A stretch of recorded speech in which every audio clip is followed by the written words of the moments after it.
On va continuer, on va reprendre cette discussion une fois qu'on a bien posé les termes du débat, résoudre un peu la question de l'emploi et pour dire qu'en fait, l'IA, c'est aussi une question de, surtout une question de travail et de conditions de travail. On en vient du coup à la table ronde sur l'IA et les conditions de travail. Pour en parler, là, pendant 1 heure et quart, j'accueille du coup Luc Mathieu. Vous êtes secrétaire national de la CFDT en charge notamment du numérique. Éric Pérez, vous êtes secrétaire général de FO Cadre et aussi à la Confédération en charge de l'IA. François-Xavier Petit, le président de la CRI, vous êtes déjà présenté. Et Vincent Amandino, vous êtes chef de projet à l'ANAC, qui est l'Agence nationale pour l'amélioration des conditions de travail. Donc, première question pour commencer, Luc Mathieu. On a dit voilà ce qu'est l'IA, on a commencé à évoquer ses effets sur le travail, enfin sur l'emploi, mais surtout sur le travail. Quelle est, vous, votre vision en tant que syndicaliste de la manière d'aborder l'IA dans le dialogue social dans une entreprise? Comment on aborde ce sujet quand on est représentant du personnel? Merci pour l'invitation. Donc on a vu depuis ce matin que l'IA et le numérique d'une manière générale, moi je ne sépare pas les deux parce que c'est trop compliqué de séparer les deux, ils ont un impact sur l'emploi et sur le travail. Et sur l'emploi, c'est à la fois le volume d'emploi avec toutes les réserves que François-Xavier a expliqué tout à l'heure sur la volumétrie, à la fois en termes de contenu des emplois, donc de tâches et de compétences associées, et puis aussi des conditions d'exercice de l'emploi, c'est-à-dire globalement les conditions de travail, mais aussi les conditions de déploiement et d'usage des outils. Et moi, je voulais d'abord insister, alors d'abord pour dire que sur ces sujets-là, ces impacts-là, évidemment, les représentants du personnel et les professionnels du dialogue social que vous êtes, eh bien, ce sont des champs sur lesquels vous avez l'habitude d'intervenir, et que donc, il faut que vous vous empariez de ces sujets. En commençant, sans doute, par le premier point, il n'y a pas de finalité, comme on l'a dit, il n'y a pas de finalité, il n'y a pas de déterminisme technologique. Et donc, quand une entreprise décide de mettre en œuvre un projet de numérique ou d'intelligence artificielle, la première chose moi, que je veux dire, c'est que ça procède d'abord d'une intention, de bénéfices qui sont attendus, de finalités à qui on associe au projet, et donc globalement d'une stratégie. Et cette stratégie, il faut qu'elle soit interrogée. Il faut qu'on demande à l'employeur le pourquoi du projet. Alors ça tombe bien parce que dans les consultations récurrentes des CSE, il y a justement la consultation sur la stratégie de l'entreprise. Mais c'est très important que le dialogue social interroge la stratégie, notamment la stratégie numérique ou la stratégie technologique de l'entreprise, parce que vous voyez bien qu'en fonction de l'intention et des bénéfices attendus du projet, des projets, les conséquences sur l'emploi, sur le contenu de l'emploi, sur les conditions de travail ne sont pas du tout les mêmes. Et ce n'est pas juste une figure de style. Dans mes responsabilités précédentes, j'étais secrétaire général de la Fédération Banque et Assurance. Je trouve que j'ai eu l'occasion de discuter avec un certain nombre de chefs d'entreprise sur le sujet, et on voit bien que les stratégies ne sont pas du tout les mêmes d'une entreprise à l'autre. Vous avez, ils sont dans les soutiens de l'Observatoire, le Crédit Mutuel, où le patron du Crédit Mutuel dit « Moi, je veux que le numérique et l'intelligence artificielle ils permettent à mes salariés de mieux faire leur travail. » Pas parce que je suis philanthrope, mais parce que je considère qu'au bout du compte, ça va me générer plus de chiffre d'affaires, parce que je vais prendre des parts de marché à mes concurrents, etc. Et puis, il y a à côté de ça des entreprises qui disent « Moi, le numérique et l'intelligence artificielle, ce dont j'ai besoin, c'est que ça allège mes coûts. Et si ça allège mes coûts, ça veut dire que la conséquence, notamment sur l'emploi, évidemment, elle n'est pas du tout la même. Et donc, c'est très important d'interroger les intentions, la stratégie de l'entreprise au premier chef. Et puis après, il y a tout ce qui vient derrière. Et tout ce qui vient derrière, c'est à la fois les conditions de déploiement et d'usage des outils. Évidemment, il y a la question de d'abord de la sensibilisation des représentants du personnel sur le sujet, parce qu'ils sont un peu tout seuls. Il y a la question de la mobilisation, ce que l'on appelle nous la mobilisation de la maîtrise d'usage des travailleurs, parce que ces projets, ces outils, etc., ils sont construits par des gens à partir de modèles qui sont le travail, on va dire le travail prescrit. Enfin, Vincent parlera de ça tout à l'heure, sans doute beaucoup mieux que moi, mais vous savez bien qu'il y a le travail prescrit et le travail réel. Et puis, quand on confronte les deux, c'est pas tout à fait la même chose. Et donc, il y a un problème de gap entre les deux. Et donc, les travailleurs, ils ont aussi un rôle à jouer, justement, et une connaissance de ce point de vue-là, y compris, d'ailleurs, une expression à avoir sur la manière, notamment dont on automatise. François Xavier en a parlé tout à l'heure. Moi, j'ai vécu à titre personnel une expérience de numérisation de la gestion des dossiers de crédit dans un établissement bancaire, où, en fonction de la manière dont on fait cette numérisation, dont on organise la circulation d'informations, les effets sur les conditions de travail, évidemment, sont extrêmement différents. On aura peut-être l'occasion d'en reparler dans les questions. Les représentants du personnel, ils doivent pouvoir, en tout cas, avoir des analyses d'impact, et ils doivent pouvoir faire appel à des experts qui les aident lorsqu'on implante ce type de projet dans une entreprise. Et puis, ils sont aussi en capacité, et en tout cas, doivent l'être, d'exiger, François Xavier en a parlé aussi un peu tout à l'heure, la transparence et l'intelligibilité des systèmes. C'est-à-dire que les systèmes, il faut savoir un peu quels sont les grands principes qui les meuvent, on va dire, d'une façon générale. Et puis après, il y a la question de l'impact global sur les conditions de travail, et il faut évidemment regarder un peu les choses, avoir une approche un peu globale de la transformation du travail, mais qui est ancrée dans les réalités de travail, à la fois sur les points positifs et sur les points négatifs, et ça tire sur ces sujets un certain nombre de sous-sujets, entre guillemets. Il y a la question de l'intensification du travail. On parlait tout à l'heure de la suppression des tâches récurrentes et quelquefois ennuyeuses. Alors, très bien. Mais le moment où on fait tous dans nos parcours des tâches un peu ennuyeuses et répétitives, c'est aussi un moment de repos pour le cerveau. Et lorsqu'on enchaîne les phases qui nécessitent beaucoup de concentration, etc., au bout de la journée, on n'est évidemment pas dans le même état de fatigue. C'est la question donc, de l'intensification du travail. C'est la question aussi des lieux de travail. On voit bien que les principaux accords qui sont signés autour du numérique, entre guillemets, ils gèrent la question du télétravail. C'est-à-dire, ce qu'a permis le numérique, etc., c'est de travailler à distance, qui se faisait beaucoup moins avant. Et ça, évidemment, ça pose un certain nombre de questions. Je prends un cas, juste avant que je quitte la Fédération Banque et Assurance, ils ont signé chez Boursorama, qui est la banque à distance de la Société Générale, un accord de télétravail qui prévoit que les nouveaux embauchés viendront sur le site 2 jours par mois. Bon, 2 jours par mois, c'est bien. Donc télétravail maximum, mais ça veut dire aussi isolement maximum.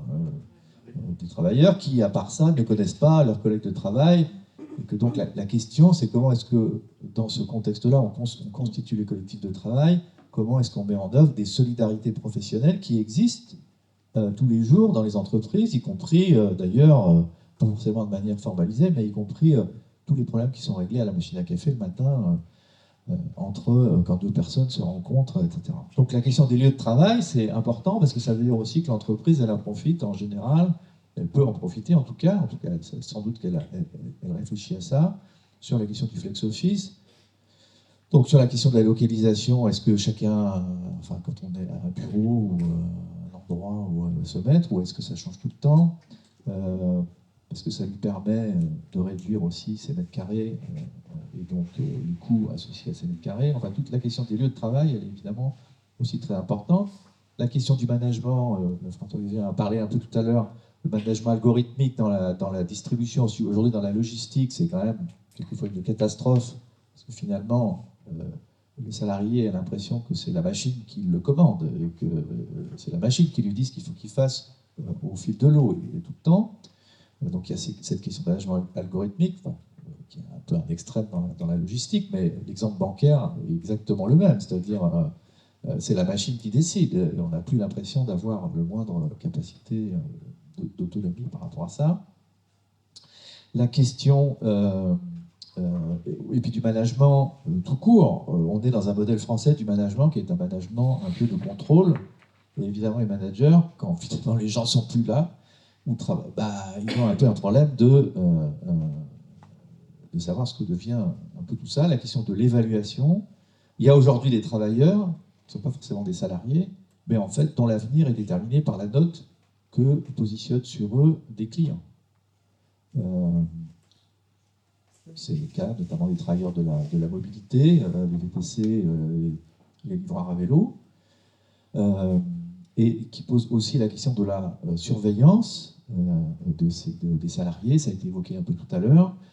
Nous, on milite pour dire qu'il ne peut pas y avoir une décision qui soit prise pour un humain par une machine.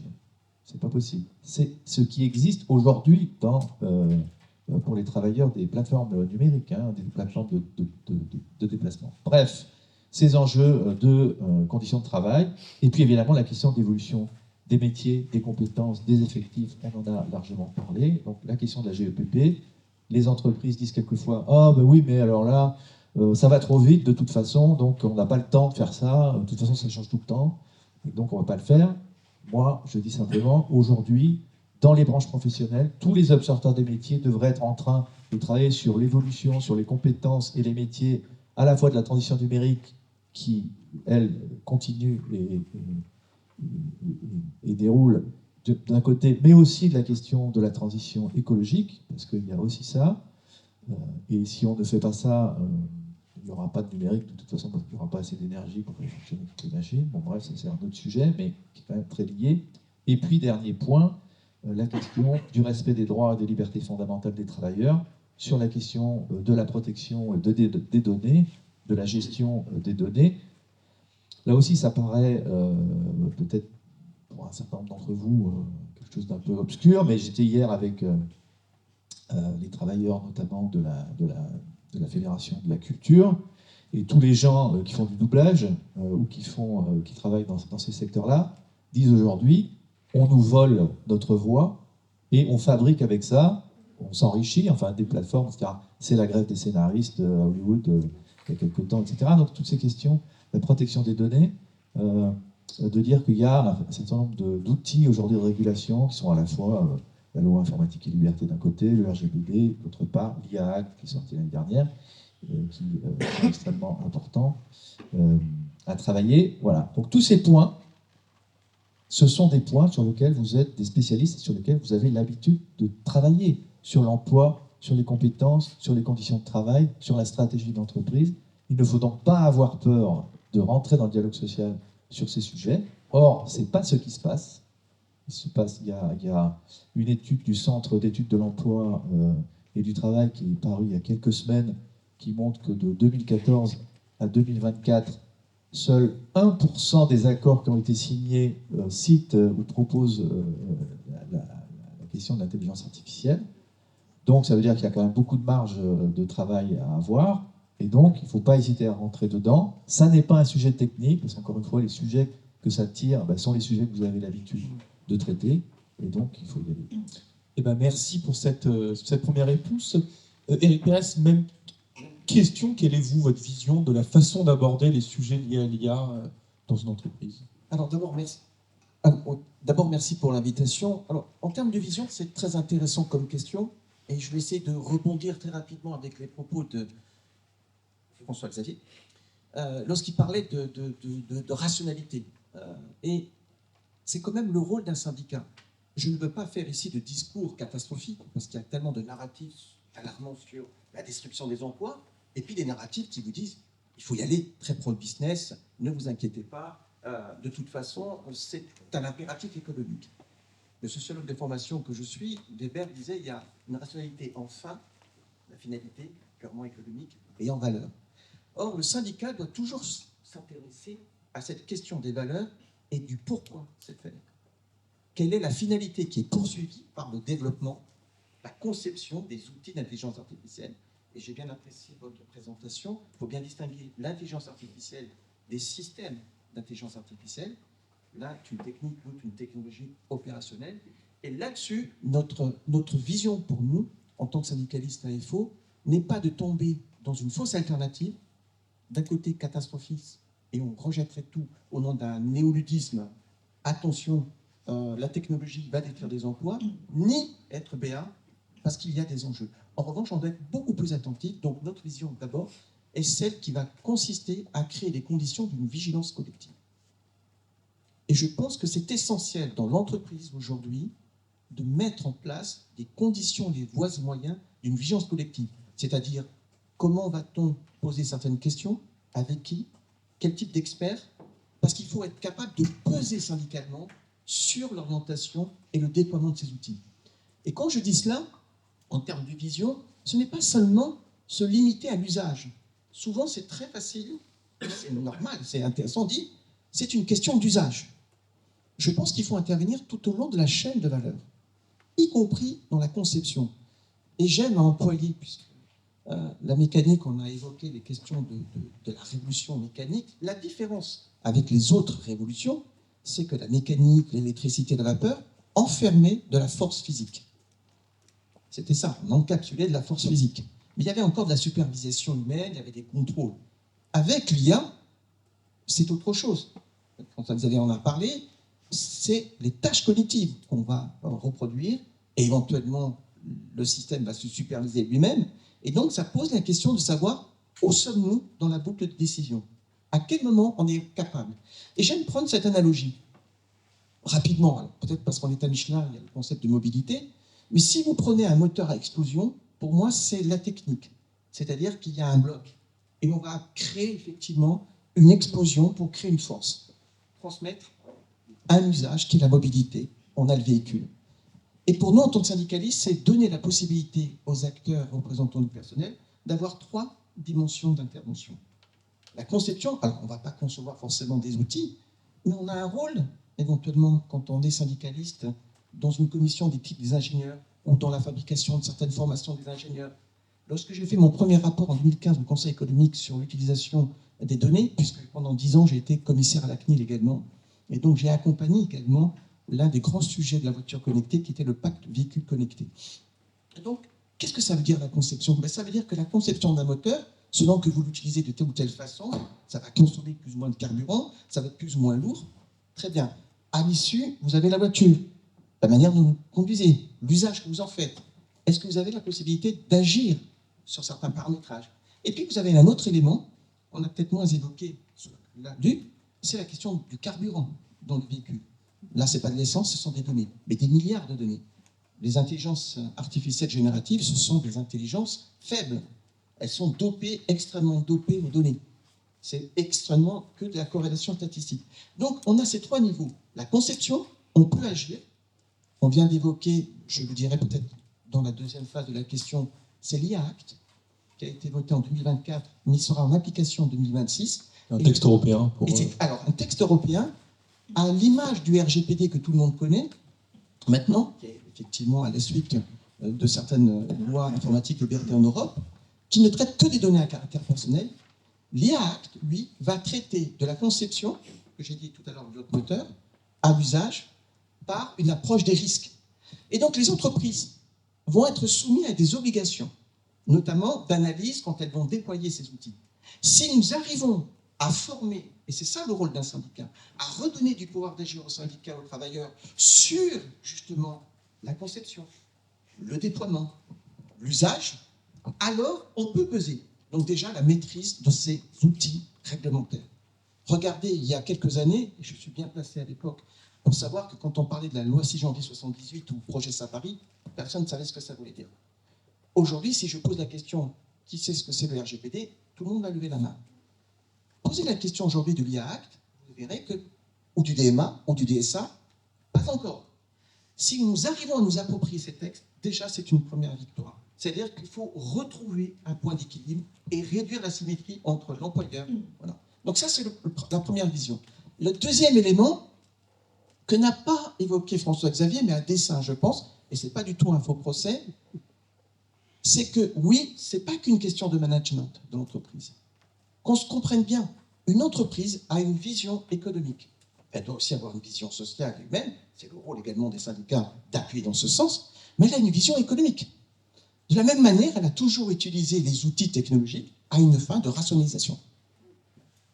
Faire plus avec moins. Ce qui était auparavant des métiers facilement standardisables, on le sait, des tâches, Charlie Chaplin, on voit, ben, c'était des forces physiques, hein, un geste comme ça. On le met dans la machine, mais il faut encore superviser. Aujourd'hui, c'est votre façon de travailler, vos tâches cognitives, qui vont être encapsulées. Mais ce ne sont pas seulement les salariés peu qualifiés qui seront concernés. C'est également des ingénieurs, voire des cadres. Je reviens il y a quelque temps de l'usine Arcelor à Dunkerque, qui, face au projet de décarbonation, a tout automatisé l'ensemble de ces lignes par l'IA. Et ce qui était extraordinaire, c'était de voir qu'à l'époque, il y avait à peu près 4 à 5 techniciens supérieurs qui savaient anticiper les dysfonctionnements de la machine et trouver les bonnes réponses.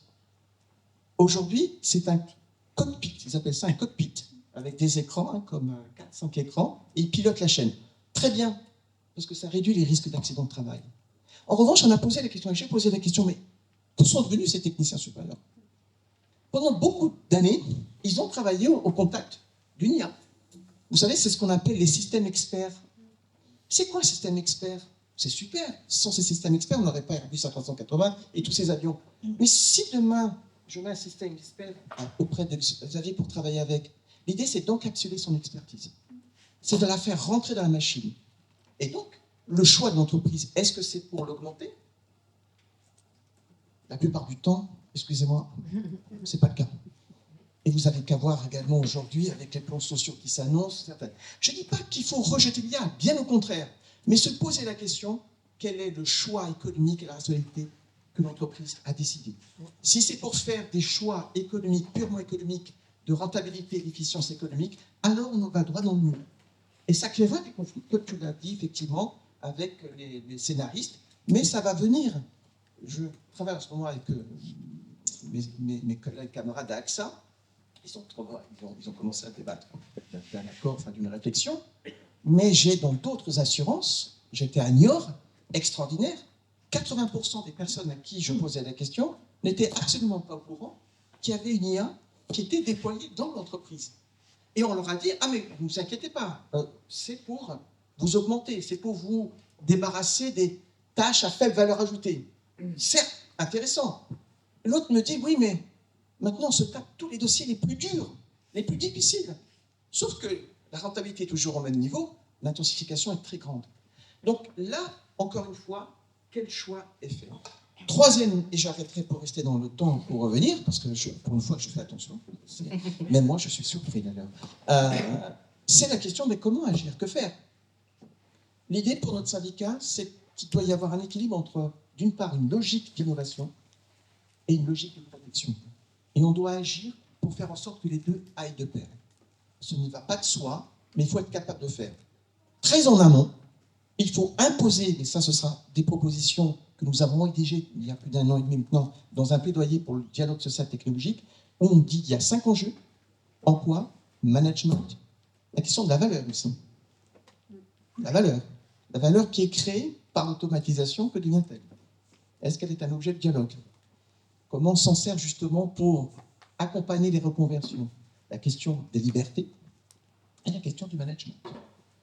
Il y a des principes qu'il faut bien sûr, sur lesquels je reviendrai, et des propositions très claires. Ce qui est certain aujourd'hui, c'est qu'on ne peut pas imaginer demain un développement de cette nature sans qu'il y ait une consultation, sans qu'il y ait une association avec les travailleurs. Il faut que ce soit un débat, il faut que ce soit un objet de dialogue social. En 2021, les syndicats au niveau européen, avec les syndicats, ont créé un accord numérique un peu coquille vide, mais il faut pousser aujourd'hui maintenant, y compris en France, je le rappelle, le RGPD comme IA Act prévoit la possibilité d'aller plus loin. Donc, comment fait-on au niveau des branches? Exemple, et je terminerai là, si je suis ici à Michelin, et que demain on dit, tiens, on va déployer un système d'intelligence artificielle pour le recrutement. Ah, très bien, pourquoi pas. il faut se poser 3 questions. Vraiment 3 questions. D'abord, principe de finalité. Quelle est la finalité réelle du déploiement de cet outil dans l'entreprise? Est-ce qu'elle vise véritablement, ou la gestion par exemple des compétences, à aider éventuellement à accompagner les salariés par des formations, ou est-ce qu'elle vise à les notifier, à les cartographier et éventuellement, dans le cadre d'un plan social à venir, de savoir qui doit partir en premier? J'ai eu le cas dans une autre entreprise à Gemalto où les dispositifs qui étaient mis en place étaient censés accompagner les ingénieurs face au dysfonctionnement. En fin de compte, ils étaient notifiés et cartographiés pour la mobilité à l'international. Et c'était les dashboards, parce que maintenant on réduit tout au dashboard. Hein. Le feu vert, le feu orange et le feu rouge. Voilà. Même les DRH ne se posent pas la question de savoir qu'est-ce qu'il y a derrière. Tout est quantifié. Voilà. Donc déjà, se poser cette question-là est fondamental. Donc imposer, notamment dans l'entreprise, de dire quelle est la finalité de ce dispositif. Ensuite, il faut se poser la question, mais est-ce qu'il est bien proportionné? Est-ce qu'il est bien adapté à la finalité qu'on poursuit?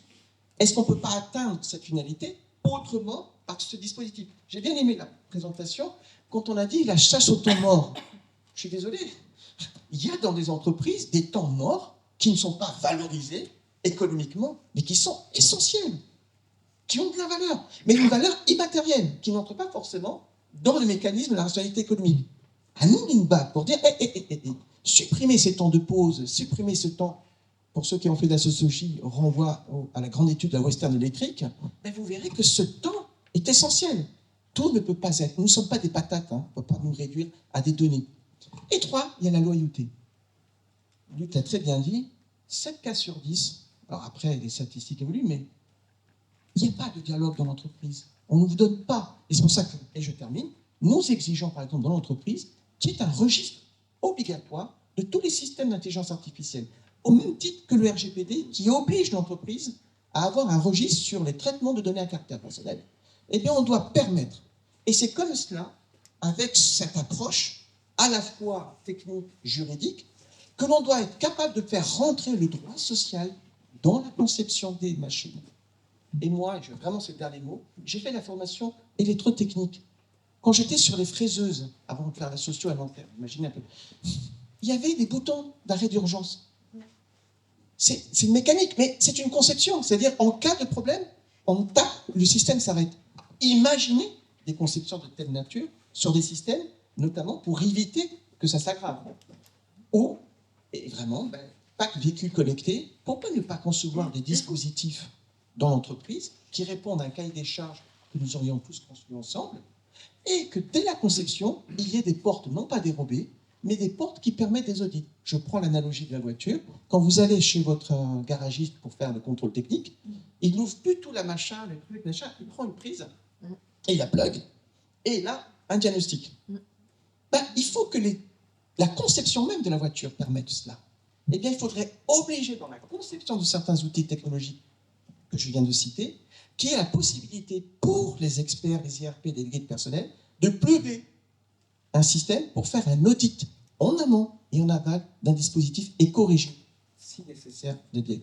Voilà cette approche plutôt constructive, mais attention, il y a bien des logiques économiques, et ces logiques économiques, si on n'y prend pas garde, finiront par faire baisser le coût de l'expertise. Car c'est ça aussi la logique. C'est ça la logique. Parce que l'ingénieur demain qui avait effectivement qui devra avoir son expertise encapsulée, son expertise en tant que telle aura perdu de la valeur sur le marché. Et aujourd'hui, cette nouvelle forme de capitalisme qui est... Voilà. Merci. Je passe la parole à Vincent Mandino sur du coup les conditions... Oui, le micro. sur les conditions de travail, qu'est-ce que vous observez de l'effet de l'introduction d'outils d'IA sur les conditions de travail et comment faire en sorte que ce soit pour le mieux? Bien, merci pour l'invitation. Bonjour à vous. Peut-être avant de répondre directement à cette question, il y a quand même quelque chose d'important à dire, je pense, c'est comment ne pas être déboussolé par l'ensemble des informations qui sont délivrées, des champs de questionnement béants là, qui sont devant nous. Donc peut-être pour ramasser un peu les morceaux, se dire quatre petits points. Il me semble qu'il y a un premier pan de questionnement autour de la nature de l'activité. On est quand même très focus sur ce dont les machines sont ou seraient capables. Et on attend comme ça le prochain épisode. Et en faisant cela, on oublie de se poser la question de quoi les humains, individuellement ou collectivement, sont capables. Petite rebond sur un bout de la présentation, à un moment on voit un graphique où on voit la croissance, etc. Mais par contre, il y a une barre comme ça où les humains, eux, sont complètement stables. Ni ne régressent, ni ne progressent. Donc je pense que ce focus sur les technologies a un effet de cadrage qui nous empêche, ou nous rend difficile de penser la capacité des humains à progresser et à apprendre. Donc, comme si tout ça était fermé, donc en fait, on peut aussi réouvrir le jeu de ce côté-là. La deuxième pan de questionnement, c'est la transformation des environnements et des collectifs de travail. Je crois qu'il y a un truc qui est un peu paradoxal ou un peu bizarre. On a l'impression qu'on découvre que les environnements de travail sont pas que, et les collectifs de travail, pas que des humains entre eux. En fait, ça n'a jamais été le cas. Il y a toujours eu des techniques, des machines, des outils, des matériaux, des conventions, des règles. Donc, on a l'impression qu'on redécouvre un truc avec l'IA, alors qu'en fait, c'est une banalité historique. Et donc, du coup, c'est aussi une manière de démystifier ce rapport à cette technologie que se dire que ces environnements de travail, ils ont toujours été associés à des dispositifs techniques. Et peut-être qu'on les a oubliés, peut-être qu'on les a naturalisés, peut-être qu'on n'arrive plus à les penser tellement ils sont là dans un milieu ambiant. Peut-être qu'il faut prendre un peu de champ par rapport à ça. Après, ce qu'on peut se dire aussi sur la filiation numérique, une sorte de lignée, c'est que si on a déployé des objets numériques dans les organisations, c'est aussi pour produire de la donnée, parce que la donnée, en effet, ça permet d'alimenter les machines intelligentes. Et donc, du coup, il n'y a pas, l'irruption comme ça de machines intelligentes. Il y a une filiation, une lignée qu'il nous faut donc réfléchir. Après, si la nature d'activité se transforme, si les environnements, les collectifs de travail se transforment, ça va questionner ça va ouvrir un questionnement sur les règles de métier. C'est-à-dire, est-ce que c'est encore les professionnels qui fixent les règles de l'activité, ou est-ce qu'il n'y a pas un système de concurrence sur les règles ? Est-ce que c'est les règles de la machine qui vont dire la loi ? Est-ce que ce sont les règles de gestion qui vont dire la loi ? Est-ce que ce sont les règles de droit qui vont dire la loi ? Bref, quelle est la place des professionnels dans la production de la règle ? Je reviendrai un peu là-dessus, parce que dans les systèmes d'IA, il y a des types d'IA qui n'ont pas tout à fait le même rapport à la règle. Et enfin, si la nature de l'activité se transforme, si les collectifs, les environnements de travail se transforment, les règles de métier vont également se transformer, se pose derrière la question de la responsabilité, se pose la question de la décision, qui prend la décision, comment, et comment on peut aussi contester une décision. Si on a investi beaucoup d'argent sur une IA et que l'IA elle te dit fais plutôt comme si tu ne suis pas l'IA, si tu la suis, tu te déresponsabilises, tu te plantes derrière, et si tu la suis pas, il va falloir assumer le fait de ne pas la suivre. Et du coup, comment tu vas pouvoir faire ça? Et par ailleurs, est-ce que c'est possible aussi de contester et devant, je dirais, quelle instance ou quelle juridiction on pourrait être amené à contester une décision qui serait orientée par l'IA. Donc, ça, pour moi, ça me fait une sorte de boussole pour essayer de ramasser un peu les morceaux de ce qui a été dit ce matin. Mais je reviens sur cette question de type d'IA. En effet, tu parlais de système expert à l'instant. Mais ce qui fait Flores ces derniers temps, c'est quand même plutôt les réseaux de neurones. Donc, pour la faire courte, vous comprenez bien la différence. En gros, le système expert, c'est une machine déductive. Je pousse des données, je fabrique un programme, je fais tourner un supercalculateur sur la base du programme que j'ai écrit, donc c'est moi qui fixe les règles de calcul, et à la fin, j'ai une sortie. Et comme le moulin, il tourne plus vite que moi, c'est super. Ça, c'est une machine déductive, c'est des trucs qu'on a depuis des années, en fonctionnement. Ce qui est arrivé depuis une dizaine d'années, c'est les machines inductives. C'est-à-dire, je pousse une donnée, tiens, ça c'est une photo de chat. Donc les annotateurs, ils disent, tiens, ça c'est une photo de chat. Et à la fin, je dis, donc je pousse une donnée en entrée, et à la fin, je dis une donnée de sortie. Je veux avoir un chat. Et entre les deux, entre la donnée d'entrée et la donnée de sortie, c'est la machine qui, elle, va fixer la règle pour reconnaître le chat. C'est pas moi qui fixe la règle. Donc en fait, il y a une délégation à la machine de la règle. Donc du coup, comment voulez-vous retracer si vous n'êtes pas capable de dire la règle? Donc il y a un truc qui échappe. Donc il y a un enjeu aujourd'hui de pousser des technologies inductives parce qu'elles sont très performantes. Mais elles ont le défaut d'être assez peu explicables. Donc on a une tension, on fait des choix technologiques et d'investissement sur des machines très performantes au détriment de leur explicabilité. On pourrait faire des choix différents. On pourrait faire des choix qui consisteraient à avoir des machines plus explicables, mais moins performantes. Bref, c'est des choses qui peuvent être et qui doivent être discutées. Donc, une fois qu'on a dit ça, il y a les machines qui ne sont pas explicables. En fait, c'est des boîtes noires, on ne comprend rien comment ça fonctionne. Moi, mon propos est de dire qu'il n'y a pas que les machines qui sont des boîtes noires. Il y a aussi les organisations qui sont des boîtes noires. C'est-à-dire on ne sait pas bien comment ça fonctionne dans les organisations, comment se prennent les décisions. Il n'y a pas que dans les organisations que c'est une boîte noire. Le travail, le fameux travail réel, c'est aussi une boîte noire. Et je ne suis pas certain qu'il faille complètement l'éclairer. Pour les raisons que tu as évoquées, parce que derrière, hop, on se fait aspirer. Et donc, il y a une sorte d'enchaînement de boîtes noires qui ne sont pas juste des boîtes noires technologiques, mais aussi des boîtes noires organisationnelles. Bon. Sur la question du travail, nous, qu'est-ce qu'on observe avec nos modestes moyens? Quand même, globalement, il n'y a pas une transformation numérique ou une IA, il y a des IA, et pas simplement parce qu'il y a des types d'IA, mais aussi parce qu'on a des positionnements différents dans l'organisation. Un cadre supérieur, il n'a pas le même rapport à la technologie que celui qui est en bas de la chaîne, parce qu'il n'a pas la même activité, il n'est pas exposé tout à fait aux mêmes usages, ni aux mêmes risques. Et pas simplement des usages des technologies, des usages de l'organisation. Il n'est pas traité de la même façon. Donc du coup, c'est difficile d'avoir un propos généraliste, mais en même temps, ce qu'on observe, c'est quand même globalement des processus de rationalisation.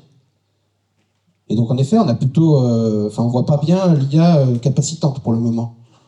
On voit des possibilités, on entrevoit, tu l'as tout à fait bien éclairé tout à l'heure, mais c'est pas tout à fait ce qu'on voit, et c'est sans doute pas un problème d'IA en tant que tel, encore qu'on va peut-être y revenir un tout petit peu, c'est peut-être un effet d'orientation, de finalité, de management, de gestion. Donc qu'est-ce que ça fait l'IA au travail? Ça transforme le travail, ça transforme les collectifs de travail, ça déplace aussi le travail. On a bien vu que ça réouvre toute la chaîne de valeur, y compris jusqu'en Afrique. Donc on ne peut pas simplement raisonner sur l'IA, moi, dans ma machine. Il faut comprendre que la machine, elle est fabriquée par des gens qui sont payés à coups de latte à bout du monde, et que du coup, on ne peut pas juste raisonner comme ça à froid, quoi. On est obligé de considérer la chaîne de valeur dans son entièreté. Donc ça déplace le travail géographiquement, ça déplace aussi les compétences, tu l'as bien montré, les modèles d'affaires, les projets d'entreprise. Bon, il y a différents contextes, il y a des ambivalences. Juste un tout petit point sur les IA génératives. Ce qu'on observe, c'est qu'on a une sorte d'ensauvagement des pratiques, c'est-à-dire qu'il y a des fournisseurs de technologies à grand renfort de marketing qui nous ont délivré des produits qui ont une ergonomie qui est tellement simple. Avant, le problème ergonomique, c'était que les interfaces numériques, elles étaient très chiantes, donc ça marchait pas, personne s'en servait. Là, c'est tellement simple que tout le monde se jette dessus et plus personne ne peut résister. Donc, il y a une sorte d'ensauvagement des pratiques de fournisseurs qui colonisent en fait des espaces de travail à travers leurs outils. Les utilisateurs les récupèrent, le font discretos, sans l'évoquer à qui que ce soit, parce que ça permet des gains de productivité ou parfois aussi un peu de créativité. On peut se faire valoir des compétences qu'on n'avait pas vraiment parce que c'est la machine qui les a produits, mais comme on ne le dit pas, hop, ça fait le game, quoi. Donc du coup, il y a une problématique maintenant qui se passe, donc il y a une domestication des usages par le bas, mais là, la question qui se pose, c'est comment, en gros, les dirigeants vont reprendre la main.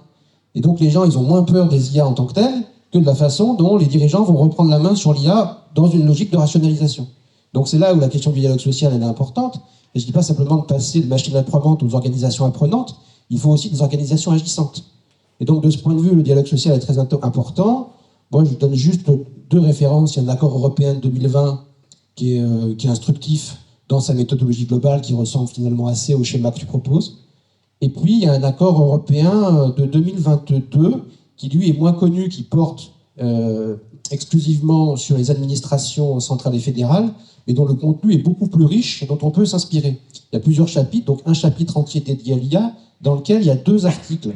Alors, je ne résiste pas à la tentation de vous citer 1 ou 2 articles en question pour vous dire que c'est tout à fait possible. C'est pas un truc de syndicaliste, c'est un accord, donc c'est négocié. Donc, je dis l'article 2. Lors de l'introduction et du renforcement du système utilisant l'IA, les représentants des travailleurs sont étroitement impliqués dans ce processus à un stade précoce pour veiller à ce que ces systèmes soient faciles à utiliser et compatibles avec le respect des droits des travailleurs et de bonnes conditions de travail, en tenant compte des incidences potentielles sur l'autonomie des travailleurs, leurs compétences et leur satisfaction au travail. Bon, c'est pas mal ciselé. Donc l'article 4 est pas mal non plus, c'est mon préféré.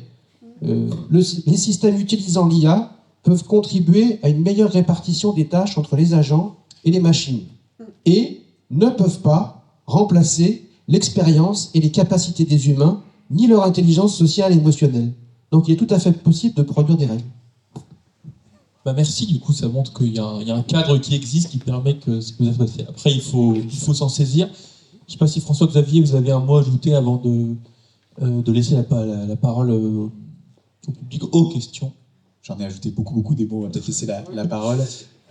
Peut-être juste un chiffre, il se dit, alors je ne sais pas précisément, monsieur Lien, que 60% des salariés qui utilisent ChatGPT ne le disent pas à leur employeur, à la fois parce qu'en effet, pour se prévaloir d'une compétence, parce qu'ils ont honte, ou parce que ce n'est pas autorisé. Et en effet, la question d'un cadre, et c'est possible, elle est vraiment importante. Eh ben, très bien, merci. Du coup, on passe à vous. Est-ce que vous avez sur tout ce qui a été dit des questions, des précises, concrètes, larges? Toujours la première question qui est la plus dure, après ça. Après ça fuse. On a appris à mentir, l'intelligence artificielle. Elle ne le faisait pas il y a quelques années. Là. Vous avez parlé de reconnaissance à un moment par rapport à des animaux. Et là maintenant, on peut poser une question et elle se fera passer pour un humain, en fait, l'intelligence. Donc on va faire rentrer sur certains sites où il faut reconnaître un mot, un animal, des signes, des panneaux. On les met dans un certain sens et elle peut nous leurrer. Elle a appris à nous leurrer, en fait. Elle se fait passer pour un humain ou une personne. Et ça, c'est embêtant quand même. Alors justement, il y a des entreprises qui commencent à travailler sur ça en disant il faut absolument que l'intelligence artificielle n'aille pas dans le sens du leurre, n'aille pas dans le sens du débat. Là, Google a retiré de Gemini tous les sujets liés aux élections. Si vous posez une question, est-ce que Trump est un bon candidat ? La réponse est on ne répond pas, c'est un sujet politique, pour justement éviter de leurrer, éviter de donner trop d'avis. Mais en effet, il faut mettre ces garde-fous-là. Est-ce que toutes les entreprises auront les moyens de pouvoir acheter tous ces programmes? Parce que j'imagine que ça a un coût. Peut-être qu'une petite PME, ça ne va pas du tout la concerner. Comment on se projette par rapport à ça, le coût de ces logiciels? Est-ce qu'on va est-ce que vraiment les gens vont jouer le jeu et les intégrer ou pas? Je peux de alors, par rapport au PME, TPE, c'est difficile. Ça dépend de l'usage, ça dépend du type d'outil. Ce qu'il faut regarder en revanche, c'est sur la question, je parle sous le contrôle de François-Xavier, mais il y a quand même, il l'a parlé tout à l'heure, c'est Justin, de bulles spéculatives, où j'ai vu des entreprises qui se précipitaient dans l'achat de dispositifs, alors même que l'usage de ces dispositifs n'était pas pensé dans l'entreprise, voire même n'avait pas forcément d'utilité. Ce que je veux dire par là, c'est qu'il y a aussi une forme de mimétisme. Il y a un marché, vous savez, Keynes disait, c'est un comportement grégaire. Il y a des entreprises aujourd'hui qui vont aller dans l'achat, parce qu'il y a quand même des boîtes derrière, il faut comprendre aussi, je dis rien contre, mais des startups, tout ça qui poussent leurs produits, hein. Ils ne font pas de la philanthropie non plus, ils sont là pour vendre leurs produits. Et donc vous avez des entreprises qui disent, mais si je n'achète pas ce produit, si je n'investis pas, alors ça veut dire que je vais être déclassé sur le marché. Il y a un comportement, au fond, qui dit que si je ne parle pas d'IA, alors qu'il n'y en a pas forcément besoin dans l'entreprise, ou je ne sais pas du tout si c'est vraiment l'IA, eh bien, je ne serai pas, en tout cas, dans un comportement proactif, pro-stratégique. Et il y a comme ça, je ne sais plus qui disait aujourd'hui, c'est Autor, je crois, du MIT, qui revient sur les promesses de productivité, de gain de productivité, qui dit chiffré presque à 0,7, je ne sais plus combien. Il revient à 0,07, je crois qu'il dit, c'est beaucoup moins qu'on l'imagine. Tout simplement parce que ce n'est pas pensé. On se retrouve des fois dans des utilisations qui ne sont pas maîtrisées. Il faut bien comprendre aussi que le déploiement d'un système dans une PME, dans une grande entreprise, va dépendre aussi de la capacité de pouvoir se saisir de cet outil et donc comprendre les finalités. La formation et forcément, est-ce que véritablement, et j'arrêterai là sans peut-être répondre à votre question, demain, l'avantage d'investir dans l'intelligence artificielle par rapport à l'emploi, qui, je suis désolé en revanche, il faut bien faire la distinction travail-emploi, la question de l'emploi est posée. Il ne faut pas se leurrer. On ne peut pas savoir combien, mais elle va être posée. Et le vrai problème, c'est de savoir qui va payer la note. Parce que si demain je dois investir dans de l'IA, je vais mettre en place. vu le coût, je vais intérêt à automatiser, voire internaliser des fonctions à forte valeur ajoutée, à très forte valeur ajoutée, pour que j'ai un ROI derrière. Et c'est donc les fonctions experts, les ingénieurs, le monde médical, le monde du juridique. Et je terminerai là. Est-ce qu'on assistera à une bipolarisation du marché entre ceux qui auront une utilisation extrêmement active et puissante de ces outils, dans le développement, l'utilisation, et ceux qui en seront totalement exclus et qui ne sont même pas, entre guillemets, automatisables, pour dire les choses plus simplement. Il a parlé tout à l'heure, Vincent, des travailleurs du clic, on est à Madagascar, un peu partout, qui sont là pour taguer et étiqueter les jeux de données. Puis, entre les deux, la fameuse classe moyenne. Donc ça pose une vraie question. Donc, pour répondre à votre question des TPE, PME, il peut y avoir des investissements, elles sont parfois mutualisées.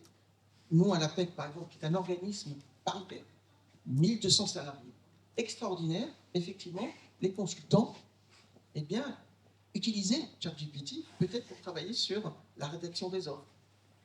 L'attitude a été la suivante, c'est au lieu de fermer les yeux en disant on laisse faire un risque juridique pour l'entreprise, attention, y compris pour les personnes elles-mêmes, ou alors, au contraire, on pousse, allez-y, et ou plutôt on ferme les yeux, enfin on ferme les yeux ou on laisse. Eh bien, l'idée a été de travailler sur qu'est-ce qu'on peut faire, construisant des dispositifs internes, c'est aussi cette réflexion, et plutôt que d'aller acheter sur les étagères des outils dont on ne sait vraiment pas aujourd'hui s'ils sont réellement utilisables ou nécessaires aux entreprises, essayons de construire des dispositifs à l'image de certains cabinets d'avocats, c'est vrai de plus en plus, dans certains secteurs, petites PME, alors souvent dans les matériels, qui conçoivent cette fois-ci des systèmes qui sont internalisés, c'est-à-dire sur la base de jeux de données extrêmement qualifiés pour éviter justement ces effets tout à l'heure d'hallucination. Voilà. Il y a Luc qui voulait prendre la... Oui, ce que je voulais dire aussi, c'est qu'il y a aussi une espèce d'hybridation avec des outils existants. C'est-à-dire qu'aujourd'hui, Google inclut une intelligence artificielle qui s'appelle Gemini, ça a été cité tout à l'heure. Microsoft, dans sa suite bureautique, intègre Copilot. Il est fort à parier qu'il va y avoir plein d'autres logiciels ou progiciels qui sont utilisés dans les entreprises, je ne sais pas, sur la compta, Sage, peut-être, je ne connais pas le sujet, mais peut-être qu'il a déjà ou va avoir assez prochainement des outils d'intelligence artificielle. Donc il y a ça aussi, c'est-à-dire que tout le monde ne va pas forcément acheter sa propre intelligence artificielle. C'est que dans les outils qu'elle utilise déjà aujourd'hui, il y aura dans des versions ultérieures de l'intelligence artificielle qui sera utilisée. Comment, où seront les données, où est-ce qu'elles seront envoyées, enfin tout ça. Voilà, plein de questions qui seront posées à l'occasion de tout ça. Donc le coût, je pense qu'il faut relativiser la question parce que je veux dire aujourd'hui, ça coûte pas plus cher d'utiliser Microsoft avec Copilot que de l'utiliser sans Copilot. Donc, je pense qu'il y a peut-être une différence de tarif, mais enfin qui n'est pas monstrueuse. C'est-à-dire, bon, l'entreprise ou le particulier d'ailleurs n'a pas une espèce de saut d'investissement forcément extrêmement important. Donc, d'abord, tout le monde n'est pas vite, mais encore une fois, la finalité et à quoi ça sert et pourquoi on le fait. Et il faut reposer cette question-là. Et puis il y a la question effectivement de l'effet de mode qui dit il faut absolument y aller. Pourquoi faire? On ne sait pas. Et parce que les vendeurs de solutions vendent un peu la lune. Ils vendent, vous allez pouvoir faire des trucs extraordinaires, vous allez voir, ça peut être génial. Bon, bref. Il y a Vincent qui voulait... Oui, je rebondis sur vos réponses et sur votre question. Là, un chat GPT+, en gros la version payante où avec du volume d'information, c'est à peu près $20 par mois. Donc en gros, c'est carrément accessible. C'est-à-dire que c'est là la force. C'est-à-dire, et l'argent ne se fait pas avec les $20. Tu as parlé tout à l'heure de capitalisation boursière et d'investissement considérable. Il est là, l'argent. Il n'est pas fait avec la consommation et l'achat. Il est fait sur du capital risque, en fait. Donc c'est important de dire ça parce que, y compris sur la question des effets de mode, c'est-à-dire qu'on considère souvent que c'est des questions techniques. Et après, on dit, ouais, mais en fait, c'est pas une question technique, en fait, c'est une question économique. Et puis en fait, si on creuse un peu, en fait, c'est une question religieuse. Parce qu'il y a là un miracle technologique, et qui est en fait une forme de supercherie. Et parce que, en fait, c'est comme, c'est biphase, quoi. Donc du coup, il y a je crois, à raisonner, du coup, ça permet de rebondir chez le sociologue, chez Weber, il n'y a pas le lien entre l'économie et la religion, il est ténu, en fait. Donc c'est pas juste pour critiquer, c'est-à-dire qu'il y a vraiment, y compris là chez ceux qui ont gagné aux États-Unis, il y a une vraie arrière-plan religieux dans le rapport qu'ils entretiennent à l'économie et à la transformation politique. Donc les entreprises qui suivent le mouvement pour ne pas décrocher, c'est assez Moglou qui parle en gros du train. Il faut monter dans le train parce que sinon, en gros, on va être mis obsolète, quoi. Donc du coup, je pense qu'il y a un enjeu là. C'est une des propositions que tu formulais dans la colonne de gauche, la première là, de garder un peu de distance critique, de produire, activer son esprit critique, y compris de ne pas se rendre point et pieds liés à des fournisseurs de technologie pour se faire dépecer de ses propres compétences. Et donc conserver des savoir-faire. Donc la bataille, elle est un peu aussi là, et le savoir-faire, c'est aussi le savoir acheter, quoi. Et le consommateur, nous aussi, on peut dire, eh ben moi, l'intelligence artificielle au restaurant avec le robot, moi, j'ai vraiment pas envie d'y aller, je n'y arrive jamais. Mais bon, après, jusqu'au jour où on n'aura peut-être que ça, mais nous aussi, on peut, en tant que... Là, je ne parle plus en tant que travailleur, mais en tant que consommateur, moi, je ne vais pas à la caisse... Enfin, je boycotte tout. Enfin, je suis vraiment... Vous avez mis le doigt sur un point tout à fait décisif. Il y a un magnifique livre qui doit avoir 40 ans, c'est L'invention du quotidien de Michel de Certeau, et qui met en évidence, en effet, le pouvoir des consommateurs. Oui, j'y crois. Il y en a deux, là. Madame derrière. Oui. Alors moi, je suis plutôt issue des métiers. De la formation et de l'insertion professionnelle. J'ai basculé dans la tech en 2008 et j'ai lu sur ces 2 dernières années, parce que j'ai moi-même une boîte de tech, de transformation digitale. Et donc tout ce que vous avez dit, je suis complètement en phase avec vous sur le management algorithmique des organisations, une forme de colonisation technologique des organisations et comment faire pour réunir ensemble le métier, c'est-à-dire les fonctions support, les métiers créateurs de valeur, le faire, je dirais, comment faire cohabiter et qu'il redevienne décisionnaire de son outil technologique, alors qu'aujourd'hui, il y a, alors c'est ça, j'espère qu'il n'y a pas d'entreprise comme la mienne, parce que c'est un peu certaines pratiques, mais comment faire pour que réunir les deux comme un tandem indispensable et de réussite humaine et citoyenne, plutôt que se dire que notre métier, nous on ne peut pas parce que ça c'est scientifique, c'est technique et donc on le confie à une autre pensée. Bon courage pour la réponse. Donc, comment faire et comment les CSE dans des grandes entreprises, parce que les PME sont un peu moins concernées, elles vont suivre la tendance, effectivement. Comment faire pour que des organisations et des organes qui sont là historiquement puissent avoir un droit de regard et de réflexion et d'amener justement ce questionnement d'attention sur l'impact. On n'a pas parlé de fractures sociales liées aux algorithmes qui sont discriminants. Il y a un rapport de commission européenne, il y a une commission qui a été mise en place en 2016, c'est pas pour rien. Voilà, il y a plein de choses. La CSRD, par exemple, qu'est-ce qui se passe avec les 3 critères ESG, la CSRD, qu'est-ce qu'on en fait? Et donc vous, là, c'est bien si je suis une boîte de tech. Là, ça fait beaucoup. Voilà. Parce que sur la CSRD, enfin, qui risque peut-être d'ailleurs. Et on pourra en parler. Avec il y a aussi la question du devoir de vigilance, hein, aussi. Hein, il y a plein de textes. Mais très vite, parce que je vais laisser mon collègue. Pour madame, tout à l'heure, vous avez posé une question, je vous ai répondu, mais il y a aussi une question d'ingénierie publique. Moi, je suis plutôt ingénieur d'information. C'est-à-dire, comment fait-on pour accompagner les petites et moyennes entreprises à disposer d'outils? Et là, il y a une réflexion. On est aujourd'hui au cœur de la question de l'industrie. Donc, comment on intègre cette possibilité de offrir aussi, parce que ce n'est pas que ChatGPT $20 par mois, demain, ce qui va se passer. C'est bien d'autres développements qui sont en cours. Comment fait-on pour que ces petites entreprises puissent avoir. Donc il y a une question de puissance publique. Si on veut demain permettre à ces petites entreprises. Donc c'est l'accès à des calculateurs, c'est l'accès à des moyens, y compris. Pour votre réponse, je n'irai pas jusqu'à moi parce qu'il y a mes collègues, mais moi j'y vois deux logiques. Il y a la logique de gestion dans l'entreprise et la logique de métier. On a beaucoup abandonné la logique de métier pour aller uniquement vers la logique de gestion managériale qu'on a parlé, classique. Comment on inverse? Comment fait-on pour que l'intelligence artificielle soit plutôt quelque chose qui conduise à l'inversion, permettre à des gens de remonter et acquérir des compétences, et non pas de vous mettre dans des situations d'impotence et éventuellement d'invalidation.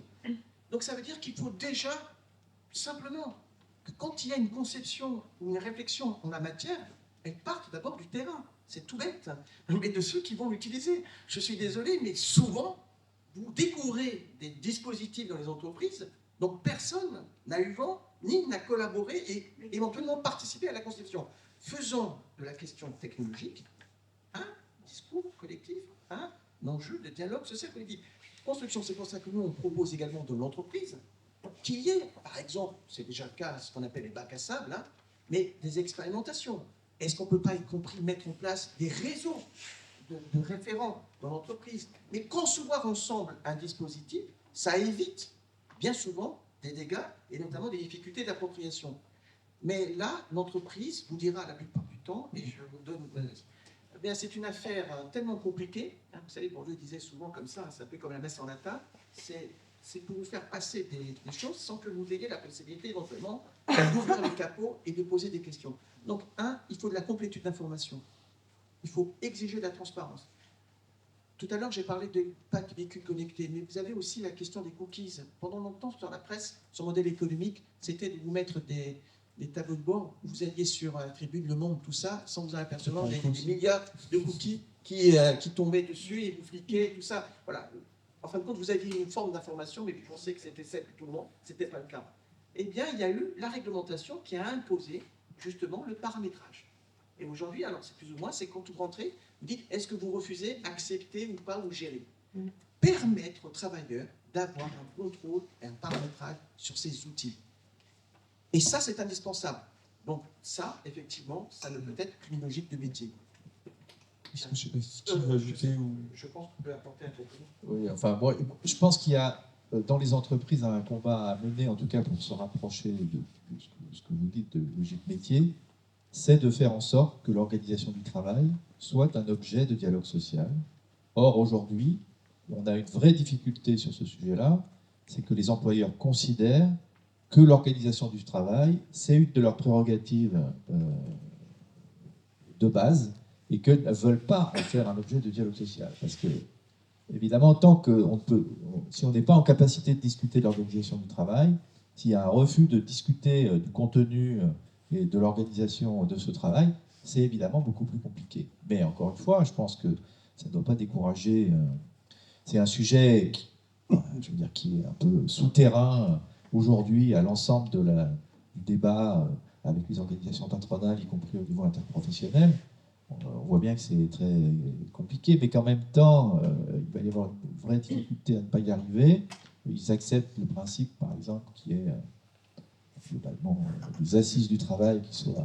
Je pense qu'on finira par arriver à débloquer un peu la situation.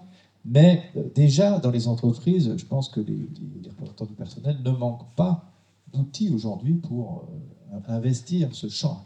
Je parlais de l'information-consultation sur la stratégie de l'entreprise, c'est le premier point. Et puis, je veux dire, il y a les informations, consultations traditionnelles qui font que quand une entreprise a un projet qui peut avoir des conséquences sur l'emploi, les compétences, les conditions de travail, etc., elle doit informer et consulter les représentants des salariés.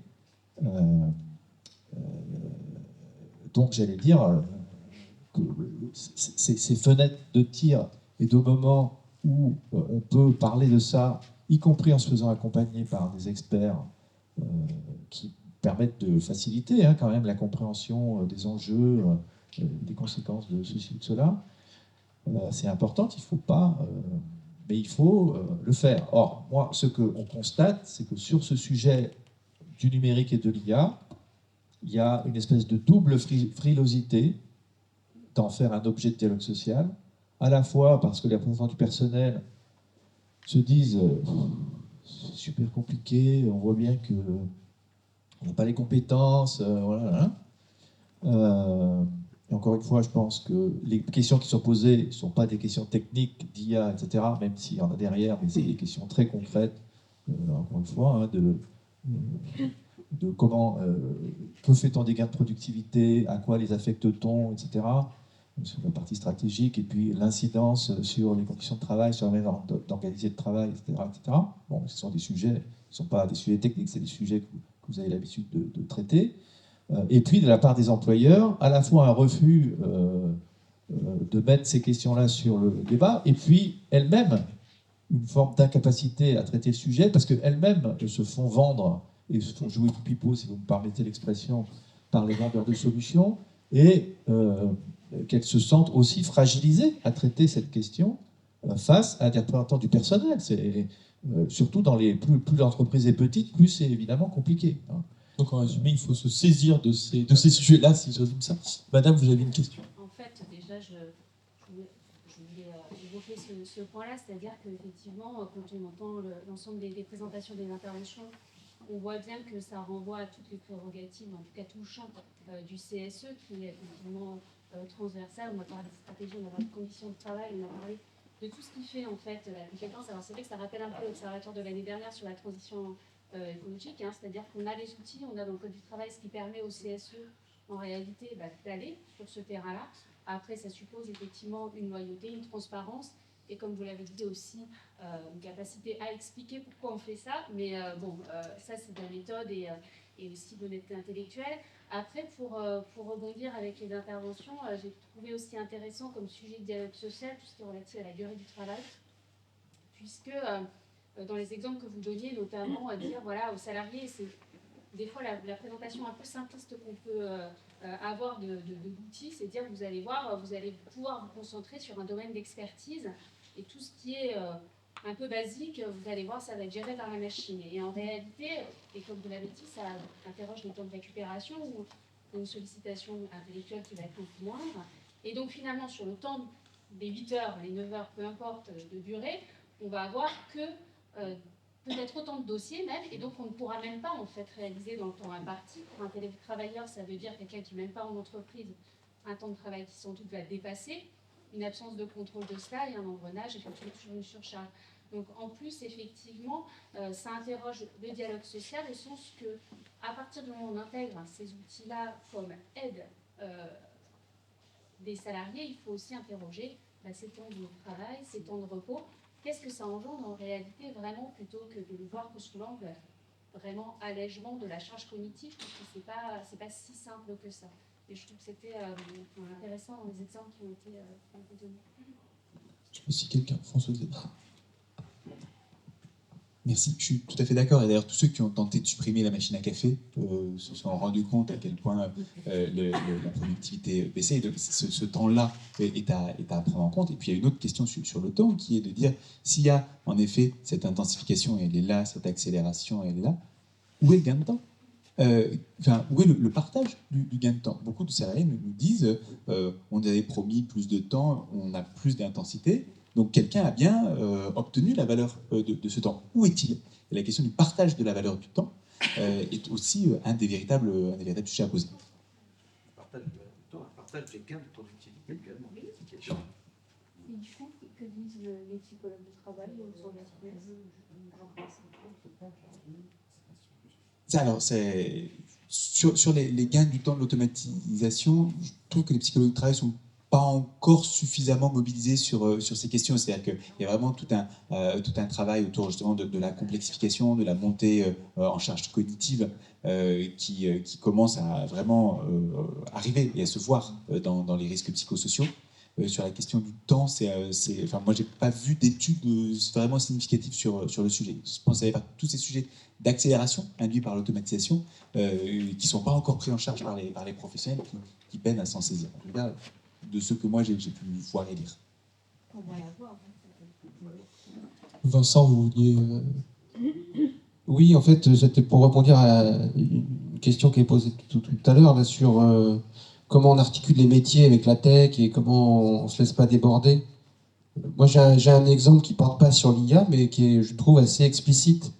C'est un exemple sur la télégestion dans les services d'aide à domicile.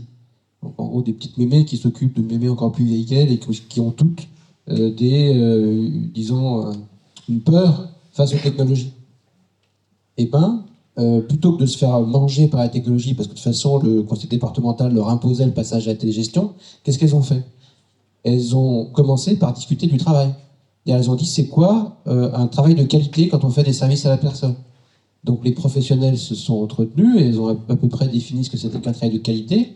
Il y a eu une discussion ensuite avec les chefs de service, managers, quoi. Donc là, une discussion à double échelle sur c'est quoi un travail de qualité. Et une fois qu'elles se sont un peu entendues sur c'est quoi un travail de qualité, elles ont construit un cahier des charges pour le service numérique. Pour dire, j'ai pas besoin d'un service dont j'ai pas besoin, j'ai besoin d'un service qui réponde à ça. Et donc, du coup, il n'y a pas besoin d'être expert en technologie il faut d'abord être expert du travail. Et donc d'assumer ça, de dire mon métier il est là et c'est pas toi qui vas dire mon métier. Donc moi je te dis le service techno dont j'ai besoin et tu écoutes ma demande, mon besoin. Donc il faut clarifier le besoin et il faut le faire collectivement. Donc ça veut dire qu'il faut aussi se réapproprier non pas simplement les technologies numériques mais les technologies sociales.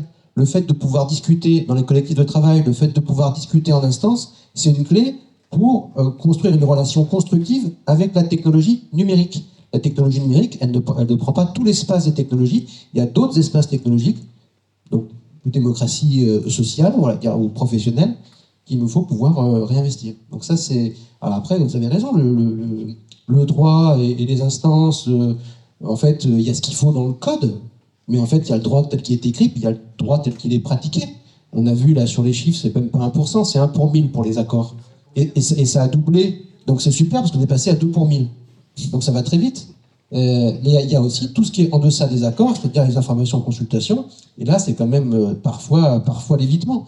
Il y a une jurisprudence du tribunal de Pontoise qui montre que maintenant, il n'y a plus besoin de démontrer a priori les conséquences sur les conditions de travail d'une technologie numérique pour justifier une expertise. Il suffit de montrer l'existence d'une nouvelle technologie. Et une nouvelle technologie, c'est quoi ? C'est un truc qui n'existait pas, qui existe. C'est un truc qui existait dehors, qui n'existait pas dans l'organisation. Elle vient de l'organisation, ça existe. C'est un truc qui existait déjà dans l'organisation, mais qui était plugué différemment avec l'organisation du travail. Et alors, c'est aussi considéré comme une nouvelle technologie. Eh ben, merci. Alors, on me fait signe qu'on doit... C'est pas une intelligence artificielle, ça. Oui. On lui met un mot très très court. Très très court, c'était pour dire qu'on milite, nous, auprès des organisations patronales pour qu'il y ait un accord national interprofessionnel pour transposer les accords européens, à la fois sur le numérique et puis celui qui existe dans la fonction publique, qui ne va pas forcément créer beaucoup de droits supplémentaires dans le droit, mais qui va quand même donner, c'est un peu ça, les objectifs qu'on peut y assigner, un signal quand même à tout le monde qu'il y a un sujet et que ce sujet, il faut le traiter dans les branches et dans les entreprises et en rappelant tout ce qu'il y a en termes de droits qui existe déjà et dont il faut s'emparer. Voilà, c'est tout. Eh ben, merci beaucoup. Je crois qu'un certain nombre de messages sont passés et on peut aussi continuer l'échange de manière informelle, je pense, pour le déjeuner. Merci à vous.